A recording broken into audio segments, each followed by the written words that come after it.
You know, when you find the corpse of an alien ambassador in his own quarters, surrounded by representatives of 300 civilizations, each ready to start a war over a raised eyebrow, you realize your job as a station detective has just turned into a complete nightmare. That morning, I woke up to a siren that usually meant either a hull breach or that one of the ambassadors had once again mistaken a restroom for a sacred altar.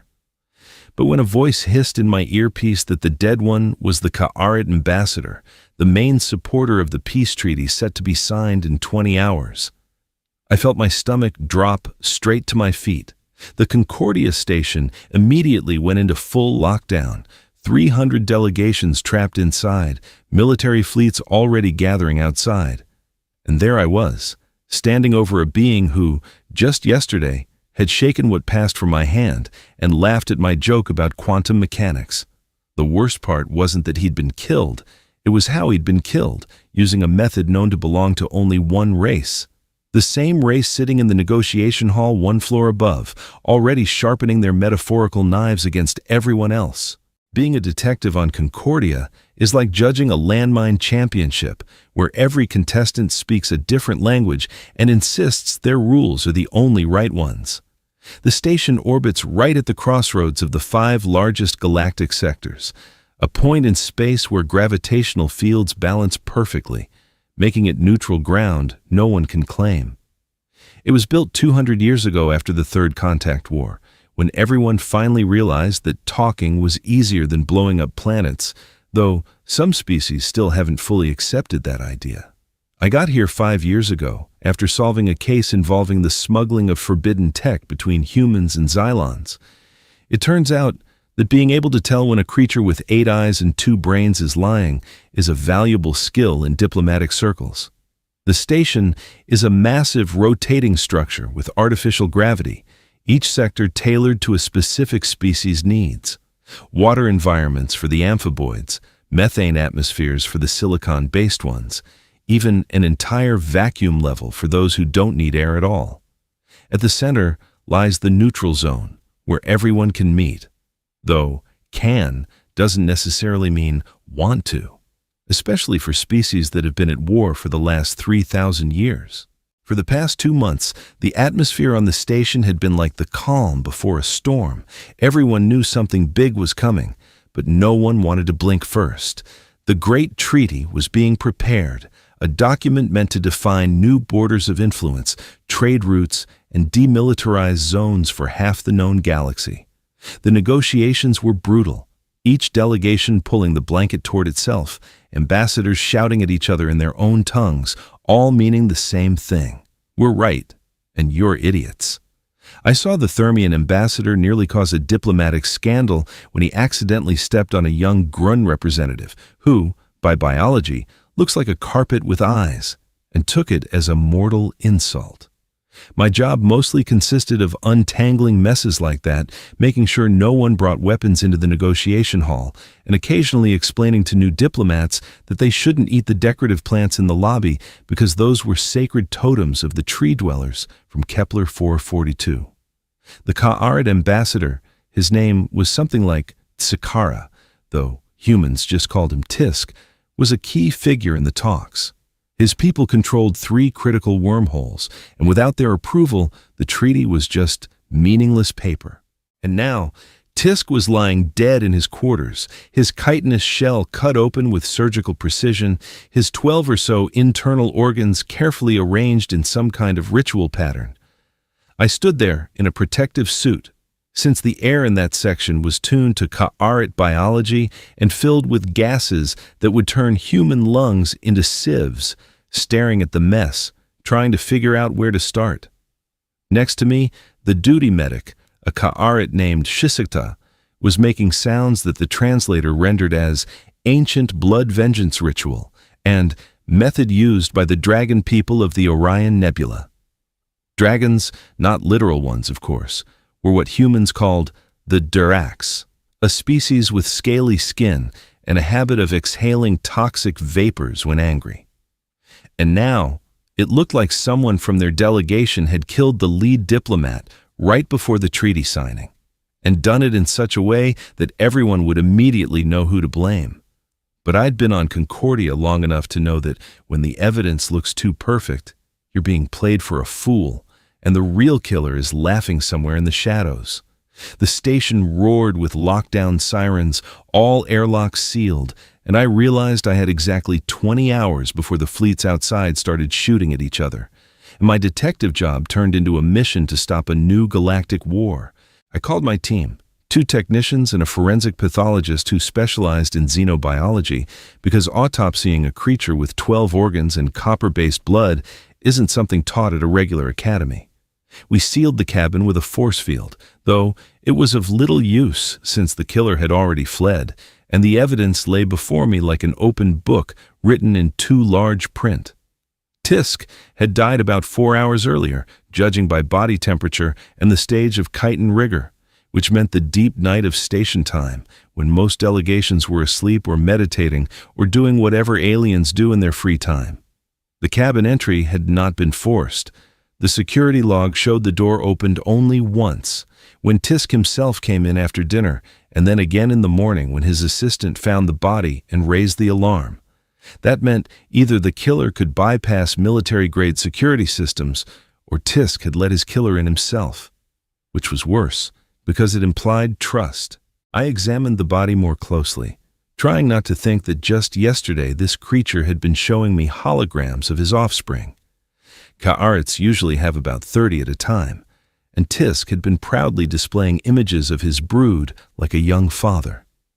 The cuts were made with something incredibly sharp, possibly a plasma blade or a monocrystalline knife. The edges were clean, with no torn tissue, which required either exceptional skill or a specialized tool.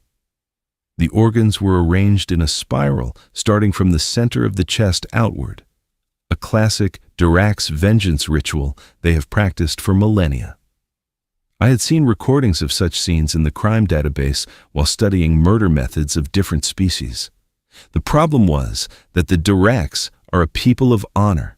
They never kill covertly. For them, secrecy is a disgrace worse than death. They always announce their intentions publicly and fight openly. So either someone wanted to frame them, or a renegade had infiltrated the Dirac's delegation, which in itself was almost impossible given their culture and psychology. The medical expert, an elderly man named Vasco, who had seen so many alien corpses in his life he could write an encyclopedia, crouched next to the body and began scanning tissues with his analyzer. He muttered something about strange chemical traces, then suddenly froze and told me that microparticles of metal had been found in the wounds, characteristic of Dirac's ceremonial weapons, daggers they forge from meteoric iron and carry as status symbols. I felt the situation get worse because this was no longer just a clue, but a whole set of evidence carefully arranged to point in one direction. Vasco continued scanning and added that the time of death coincided with the period when most of the Dirac's delegation was attending a reception for the upcoming treaty, but 3 of them had left early, citing religious rites. I wrote down their names, though internally I already understood I was following a false lead. Exactly what the real killer wanted me to do. I left the cabin and headed to the station's control center, where security officers and several senior diplomats had already gathered, demanding immediate answers. The station's chief administrator, a woman named Irene Zhou, met my look with a mixture of panic and hope and told me the situation was critical. The Ka'arit delegation demanded that the Diracs be handed over for trial. The Diracs were shouting that this was a vile accusation and an affront to their honor, and the other 298 delegations had split into camps and begun forming coalitions in case of war. Military fleets outside had been ordered to take battle positions, and if I didn't find the real killer within hours, the station would either become a battlefield or a spark that would set half the galaxy on fire. I looked at the monitors showing footage from the negotiation halls, ambassadors yelling at one another, guards with hands on weapons.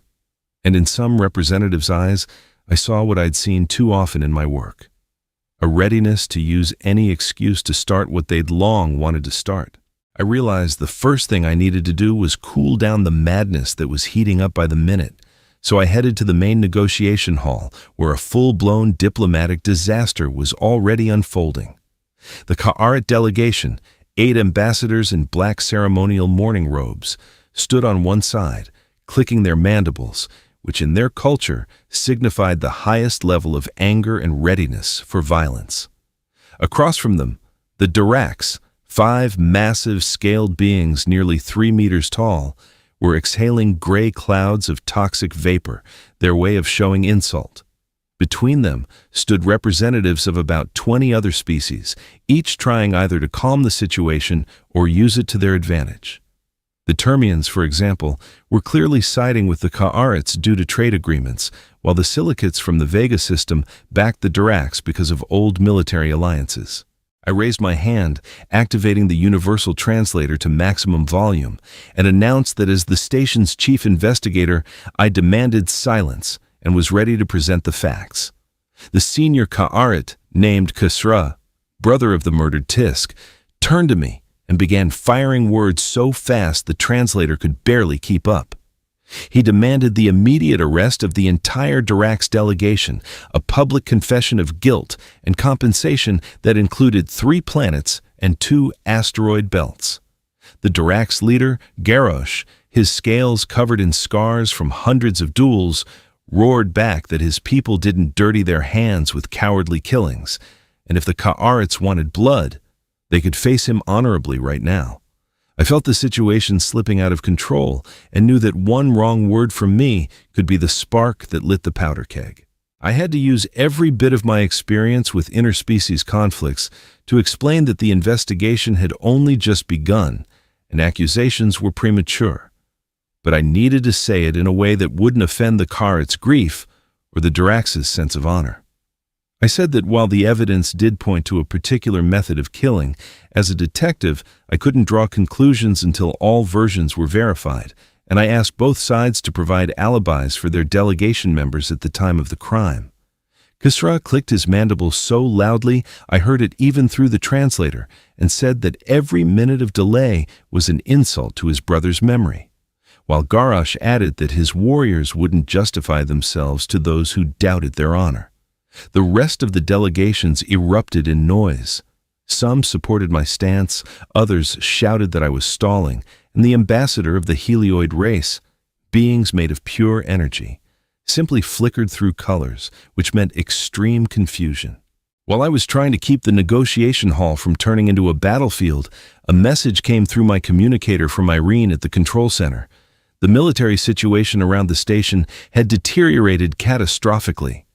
The Ka'aret battle fleet, 40 cruisers and 200 fighters, had taken position 2 million kilometers from the station and activated weapon targeting systems. The Durax Armada, 50 heavy dreadnoughts armed with plasma cannons, had moved in from the opposite side and also went to full combat readiness. Between them drifted ships from a dozen other races, trying either to act as peacekeepers or just avoid getting caught in the crossfire once shooting started. Irene added that according to security protocols, if hostilities began within 1 million kilometers of the station, Concordia would automatically activate its shields and switch to siege mode, which meant I'd be trapped here with 300 furious diplomats, each ready to blame me for not stopping the war. I returned to the crime scene with a full set of xenoforensic equipment because I understood that if I wanted to find the real killer, I had to dig deeper than the obvious clues. Vasco had already finished the preliminary autopsy and sent me the scan data, which showed an interesting picture. The same metallic particles from the Durax weapon were distributed too evenly, as if they'd been deliberately sprayed over the wounds after death. I took air samples from the cabin and found traces of pheromones that shouldn't have been there. A mix of chemical signals from 3 different species, including human adrenaline, Ka'aret stress markers, and something else the analyzer couldn't identify. The ventilation logs showed that an hour before the murder, there had been a short malfunction. The filtration system was down for just 3 minutes, long enough for someone to pass unnoticed if they knew how to bypass motion sensors. The interrogation started with the Durax delegation, since all the evidence pointed to them, and I had to either confirm or disprove that theory. Garrosh agreed to talk, but only on the condition that I wouldn't ask questions that could be interpreted as an insult to his honor, turning the interrogation into a walk through a minefield. He said that 3 of his warriors had indeed left the reception early for their evening ritual of meditating over the flame, which they practiced every day at the same time. When I asked for witnesses, Garash bristled his scales and said the ritual was sacred and performed in isolation, but then added that the station's cameras should have recorded their movement. I checked the footage and saw that all 3 indeed entered their sector at the stated time, but there was something odd. One of them, a warrior named Rax, lingered near the maintenance bay for 7 minutes, even though his route shouldn't have taken him there. Next, I questioned Tisk's assistant, a young carrot named Tsh-Ik, who had found the body in the morning and raised the alarm. Talking to a carrot after the death of one of their kin wasn't easy, since their culture required a period of silence and mourning, and I was basically forcing him to break that custom for the sake of the investigation. Chick said that Tisk had returned to his cabin around midnight, looked worried, and mentioned he was expecting an important guest for a confidential talk, though he didn't say who it was. That explained why the door hadn't been forced. Tisk had let the killer in himself, thinking it was an ally, or at least not a threat. When I asked who Tisk had spoken with at the reception before his death, the assistant listed about a dozen names, including not just Durax, but also representatives of the Theremians, humans from the Earth Federation, and even one mysterious envoy from the race of the Silent, who rarely spoke to anyone at all. I decided to check the alibi of the human delegation because those traces of adrenaline in the air bothered me, and that's when the real problems with truth and lies began. The head of the Earth delegation, a diplomat named Marcus Vale, greeted me with a strained smile and assured me that all his people had spent the night in their cabins after the reception. But when I started verifying details, the picture fell apart. It turned out that the junior attaché, a 25-year-old named Danny Cross, had disappeared from the records for about an hour. The cameras didn't track his movements, and his explanation was unconvincing. He claimed he had just been walking through the technical levels to clear his head after the stress of negotiations. The problem was, access to the technical levels required special clearance he didn't have, and my detective instinct told me that when a young diplomat at crucial talks suddenly goes missing for an hour with no explanation, it means either a love affair or something much worse. I sat down to analyze the political landscape surrounding the upcoming treaty and realized I'd stepped into a swamp of intrigue where a simple murder seemed like child's play. Tisk wasn't just an ambassador. He controlled the votes of an entire block of minor civilizations dependent on Karit wormholes for trade, and his stance on key treaty points could tip the scales either way. Reviewing the records of closed sessions from the past 2 weeks, I saw that Tisk had been actively advocating for the demilitarization of disputed sectors and the reduction of major powers' military presence, something that angered at least 5 major players. The Thermian Empire would lose 3 strategic bases. The Earth Federation would be stripped of its right to patrol a vital trade corridor, and the Durax couldn't keep their dreadnoughts in systems they'd considered part of their sphere of influence for centuries. The list of those who might have benefited from Tisk's death suddenly expanded from one species to an entire coalition of potential conspirators. Digging through the station's encrypted communication channels, as the chief investigator, I had access to its security systems. I stumbled upon a series of secret meetings taking place parallel to the official negotiations. It turned out that 3 days before the murder, the Thermian ambassador, a creature resembling a giant mantis with telepathic abilities, had met with one of the Durax warriors in a restricted section of the station where camera records weren't kept due to diplomatic immunity. Then, I found that Marcus Vale, the representative of the Earth Federation, had held 2 undeclared conversations with Karit opposition members, those in the delegation who disagreed with Tisk's pacifist stance and wanted a tougher position in the talks. There was also evidence of large cryptocurrency transfers through neutral banks. Someone had paid an enormous amount to an unknown recipient just a day before the murder, and the transaction had been made through a terminal on the station. I summoned one of the Karit opposition members, an ambassador named Kerhach, known for his radical views and open criticism of Tisk's softness. The conversation was tense. Kerhak didn't hide his belief that his colleagues' politics were a betrayal of their race's interests, but he swore by all his gods that he would never harm a fellow Karit, as that would violate the sacred laws of the hive. He told me something I hadn't known, that within the Karit delegation, a cold war had been brewing for weeks between those who supported peace and those who wanted to use control over the wormholes as leverage to gain greater concessions. Tisk had been receiving threats not just from other species, but from his own. They accused him of selling their people's future for the illusion of peace that wouldn't last.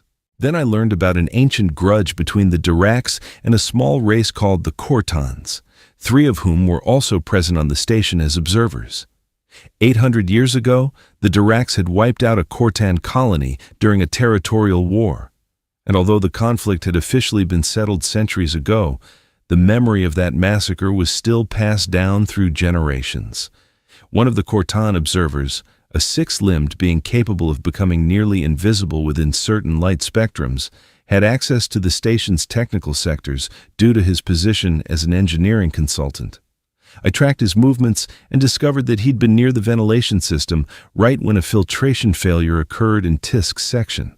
When I tried to locate him for questioning, I was told he had locked himself in his quarters and refused to come out, claiming religious fasting. But my instincts were screaming that something wasn't right.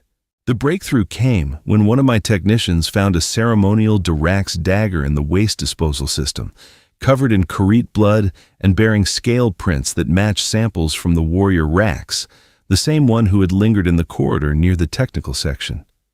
The evidence was so perfect, it felt like a gift from fate, and I felt a chill down my spine before I even began to analyze it.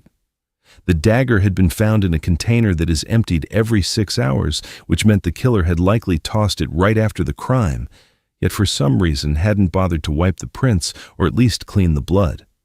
For a race that had refined the art of war for centuries and prided itself on discipline, this was carelessly amateurish. Too crude, as if someone wanted the weapon to be found exactly like that. But I didn't have time for doubts, because news of the find leaked to the delegations instantly, and the station erupted in a new wave of fury. The Karit delegation demanded the immediate handing over of Rax for a public execution, and Khasisra personally came to see me with an armed escort, clacking his mandibles so ferociously that the translator barely kept up with the stream of threats. He declared that if I didn't arrest the killer right away, the Karit would consider it complicity, and the station would be declared hostile territory, after which their fleet would be ordered to assault. Harosh and the other Durax, learning of the accusations against their warrior, were so enraged they began exhaling toxic vapors in the corridors, forcing other delegations to retreat to secure sections. Rax himself turned up voluntarily. His scales were raised in combat posture, and he snarled that he was ready to undergo any trial to prove his innocence, because a Durax's honor is worth more than his life, and he would never commit a cowardly murder from the shadows. Iron contacted me over a secure channel and reported that the situation in space had reached a point of no return. The Karit cruisers had powered their plasma batteries and aimed them at the Durax dreadnoughts, which responded by arming torpedo banks. Both sides were 5 seconds from mutual destruction, and fleet commanders were only waiting for an excuse to open fire. Neutral ships from other races began emergency evacuation from the combat zone, and 12 minor civilizations had already declared support for one side or the other, turning a local clash into a potential galactic war.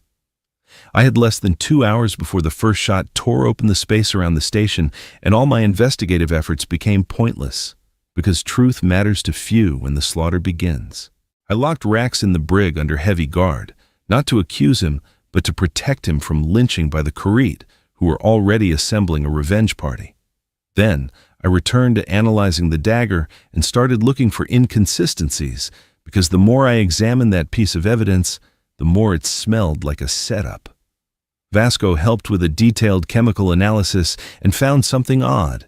The blood on the blade was indeed Tisk's Karit blood, but its thermal signature showed it had been applied to the metal not 4 hours ago during the murder, but at most 2 hours earlier, already after the body had been discovered.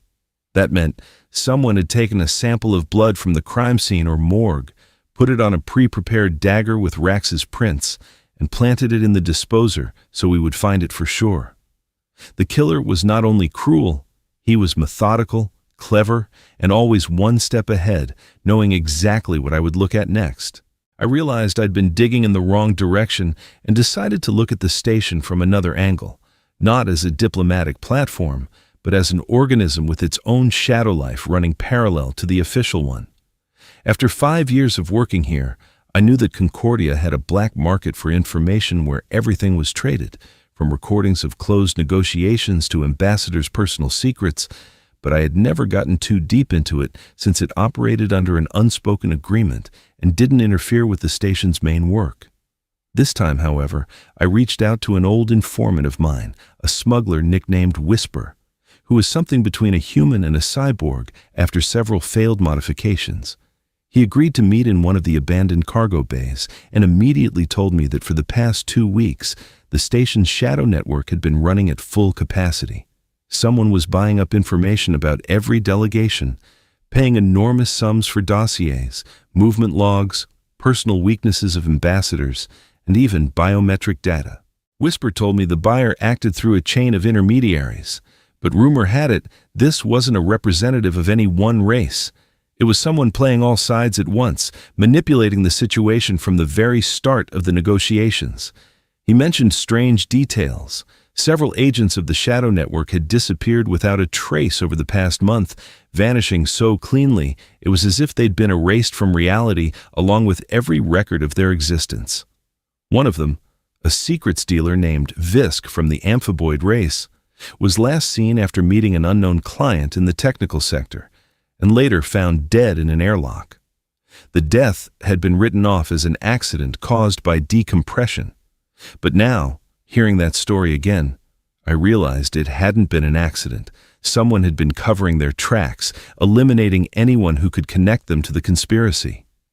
Tisk's murder was just the visible tip of a much larger operation. I requested a full list of all accidents and unusual incidents on the station from the last 3 months and uncovered a pattern that made my hair stand on end.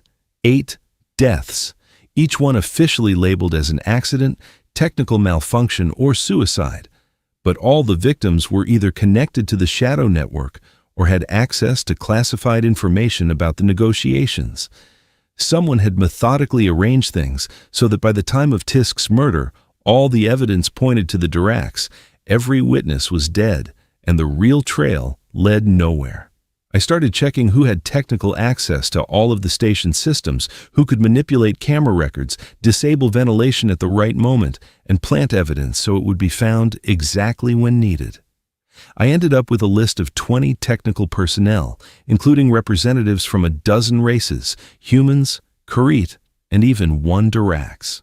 Then something happened that turned the entire investigation upside down.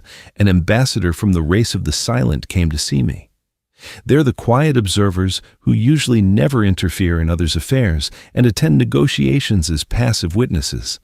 The silent appear as humanoid figures wrapped in shimmering energy fields, and they communicate telepathically only when they deem it critically important. This ambassador, whose name couldn't be pronounced by human speech, touched my forehead with his energy hand, and I felt a stream of information flow into my mind, images, sensations, fragments of conversations he had observed over the past weeks. I saw a figure in a technical jumpsuit moving through the station's blind camera zones, meeting various people, passing them something. And then those people died. The silence showed me that this figure didn't belong to any known race. Its biosignature kept shifting as if it used advanced cloaking technology, or perhaps wasn't organic at all. But something artificial, created specifically for this operation. I gathered all the ambassadors in the main negotiation hall under the pretext of announcing the results of the investigation, and the tension was so thick you could cut it with a knife. The Kharits took one side of the room, the Duraxes the other, and between them sat the rest of the delegations, each with their own guards, each ready either for war or for flight. I activated the central holographic system and began to lay out the facts, showing the murder timeline, the evidence that seemed almost too perfect, the financial transactions routed through the shadow network, and a string of mysterious deaths in recent months.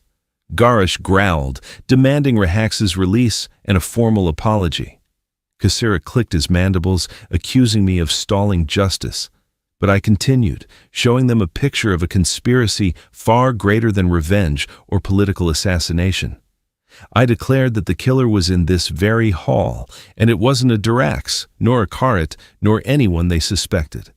I pointed to the junior attaché of the Earth delegation, Danny Cross, the same one who had vanished for an hour on the night of the murder, whose alibi was full of holes. Marcus Vale jumped to his feet, shouting that this was absurd, that his subordinate couldn't have committed such a crime. But I pressed on, showing the biometric data Quiet had given me, which didn't match Danny's human parameters. I activated a specialized scanner normally used to detect contraband and aimed it at the young diplomat. Then it happened, something that made the entire hall gasp. The energy field around Danny flickered, his appearance distorted, and within seconds, instead of a man, there stood a being no one had ever seen before. It looked like a hologram made of liquid metal, constantly shifting shape, with multiple limbs and no defined face. When it spoke, its voice resonated in all languages at once, through a direct neural channel. It was an artificial intelligence in a synthetic body, a shape-shifting spy created by an unknown civilization. The creature didn't try to run. On the contrary, it seemed to have been waiting for this moment and began to speak, explaining its actions with the cold logic of a machine. It said it had been sent by forces beyond the known galaxy, a civilization so ancient and powerful that our species were like children in a sandbox to them. These forces had been observing the preparations for the peace treaty and concluded that the unification of the young races posed a potential threat to their plans. Therefore, they decided to sabotage the process by provoking a war that would weaken all sides for centuries to come. The morph revealed it had infiltrated the station 3 months ago, disguised as a human, systematically eliminating anyone who might expose it, gathering intelligence on every delegation, studying their weaknesses and prejudices. It had then chosen the perfect victim and scapegoat. The murder of Tisk was orchestrated to ignite racial hatred to its fullest, using ancient Durax methods and exploiting the Karet's thirst for vengeance. The hall erupted with shouts and threats, not against each other anymore, but against the creature that had so coldly manipulated the fates of billions. The morph continued to speak with chilling frankness, explaining that its mission was already complete. Even if captured, the seeds of distrust had been sown. Fleets already faced each other, and any attempt to resume negotiations would be poisoned by suspicion. It said the young races were too emotional, too bound to ideas of honor and revenge, making them perfect puppets for those who knew how to pull the right strings. I asked why it was even telling us all this. Why not just escape or self-destruct? And the morph replied that it wanted us to know the truth, that somewhere beyond the edge of known space, there are forces for whom all our politics, wars, and peace are nothing but a game, and they will keep interfering again and again until we become wise enough to stop being predictable. After the morph was taken into custody and placed in a special cell that suppressed energy fields, I thought the worst was over. But it turned out the hardest part was just beginning. The negotiation hall buzzed like a disturbed hive. Delegations shouted over each other, blaming one another for not recognizing the threat sooner, for believing in false guilt too quickly, for letting external forces manipulate them. Khosrau clicked his mandibles furiously, demanding compensation for the insult to his brother's memory and for the wasted time the investigation had taken, while Garrosh growled that the honor of the Duraxes had been tainted by false accusations, and they could not simply sit at the negotiation table as if nothing had happened. The Termians blamed the humans for allowing the morph to infiltrate through their delegation. The humans countered that no one could have anticipated technology of that level. The smaller races began whispering among themselves, questioning whether it even made sense to sign a treaty if there were forces capable of destroying it at any moment. I realized that truth itself is a double-edged weapon, and if presented the wrong way, it can destroy no less than lies. I had to find a way to turn this disaster into an opportunity, to show the delegations that they had all been victims of a common enemy, not each other. I asked to speak and addressed everyone at once. I said that the morph had indeed achieved its goal by sowing distrust. But we had a choice.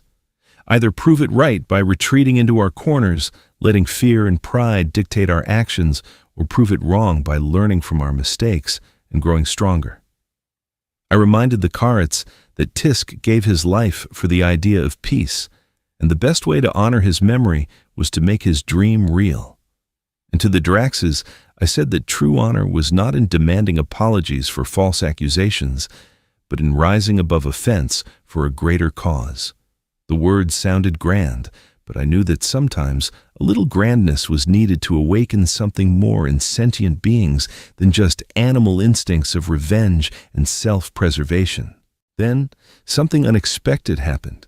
Garrosh was the first to speak, and his voice rolled through the hall like thunder.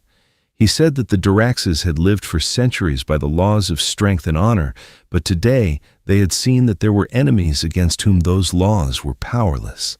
Enemies who struck not with blades, but with deceit and manipulation. He admitted that his people had been too quick to anger and too slow to reflect, and that it had nearly led to a war they never chose. Garrosh turned toward Khusra and did something a Durax does only once in a lifetime.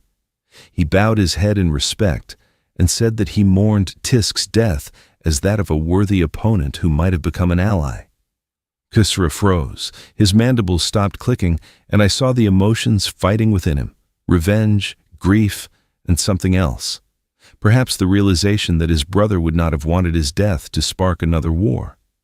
After a long minute of silence, Khusra said he accepted Garrosh's words and proposed restarting negotiations, but this time with the new reality in mind, the reality of external threats that could only be faced together. The next few hours were filled with tense discussions on how to present the situation to the public, how to explain to their governments and peoples that they had nearly gone to war because of an unknown civilization's interference. I worked with representatives of all the key delegations, helping them draft a joint statement that was truthful, but did not humiliate any side or cause panic across the galaxy. We decided to present the revelation of the conspiracy as proof of the effectiveness of interspecies cooperation, to show that only through the combined efforts of the station and its delegations had a catastrophe been prevented. The military fleets outside were ordered to retreat to neutral positions, though some commanders did so reluctantly, clearly disappointed that they wouldn't get to fight. The signing of the treaty was postponed for 2 weeks to give all sides time to process what had happened and to add new clauses addressing protection from external threats and the creation of a joint security system. I looked at these beings, so different, so alien to each other in biology and culture, and understood that peace among them was still fragile, like the first ice on a lake. But now, it had a chance to grow stronger. A week after the conspiracy was exposed, the Concordia station began returning to its usual rhythm. Delegations resumed meetings in the negotiation halls, diplomats exchanged pleasantries in the neutral zone, and technical staff repaired systems damaged by the tension of recent days. But I sensed that something had fundamentally changed in the air of this place, as if everyone had simultaneously matured and realized how thin the line between peace and chaos really is. Rahax was released with full apologies and returned to his delegation as a hero, though the scars of false accusations lingered in his eyes. I could see him now watching others with a caution that had never been there before. The Karats held a memorial ceremony for Tisk, attended by representatives of all delegations, including the Duraxes, which was itself unprecedented. I stood aside and watched as these beings from across the galaxy remained silent together, united by shared grief and a mutual understanding that they had almost been used as pawns in someone else's game. The morph remained in a special cell under round-the-clock guard, and every day I visited him with questions, trying to extract even a drop of information about those who had sent him. He answered willingly, but his words were like fog. He spoke of a civilization millions of years old, of cosmic cycles of rise and fall among young races, and that interference in our politics was just one of thousands of similar operations being conducted simultaneously across the galaxy. I asked why they were doing this, and the morph replied that the ancients had plans beyond the comprehension of short-lived species, shaping the galaxy as a gardener shapes a garden, trimming here, nourishing there, ensuring no single plant grew too tall and overshadowed the rest. His words haunted me at night. I thought about how many wars in history could have been provoked by such manipulations, how many peace treaties were derailed by someone else's will, and how free we really are in our decisions if forces exist in the shadows, playing us like pieces on a board. Negotiations resumed, and 10 days later, the Great Treaty was finally signed, in an expanded version that now included provisions for an interspecies intelligence service, a joint system for defense against external threats, and protocols for detecting influence agents. The signing ceremony was solemn, but without excessive optimism. Everyone understood that this document did not guarantee eternal peace, only a chance that the next conflict might be resolved with words instead of weapons. I stood in the corner of the hall, watching the ambassadors place their signatures, seals, and biometric imprints beneath text that a month ago had seemed impossible, and thought that diplomacy is the strangest form of warfare, where victory is measured not by captured territory, but by the number of catastrophes prevented. Kasira approached me after the ceremony and said that his people would not forget what I had done, that a man named Detective would become part of Kharit's stories about how sometimes one voice of truth can drown out 1,000 voices of lies. That night, I sat in my cabin, looking out the porthole at the scattering stars around the station, at ships slowly departing on their routes, carrying away ambassadors and hopes for a better future. But I could not shake the thought of the morph's words, that somewhere out there, beyond known space, someone is watching us and keeping track of our successes and failures. I thought about how many more morphs might be scattered across the galaxy, how many more conspiracies were brewing in the shadows, and whether we, as a multi-species civilization, were ready to face threats that do not play by our rules. Iren sent me a message of thanks and a promotion offer, but I declined. My place was here, on this spinning tin can in the middle of space, where every day could begin with a diplomatic incident, an assassination attempt, or something even worse. I closed my eyes and allowed myself a moment of fatigue, knowing that tomorrow would bring a new day, new negotiations, new conflicts, and somewhere in the shadows of the station, the next story was already brewing, waiting for me to unravel it, because peace is not a destination, but endless work, and someone has to do it.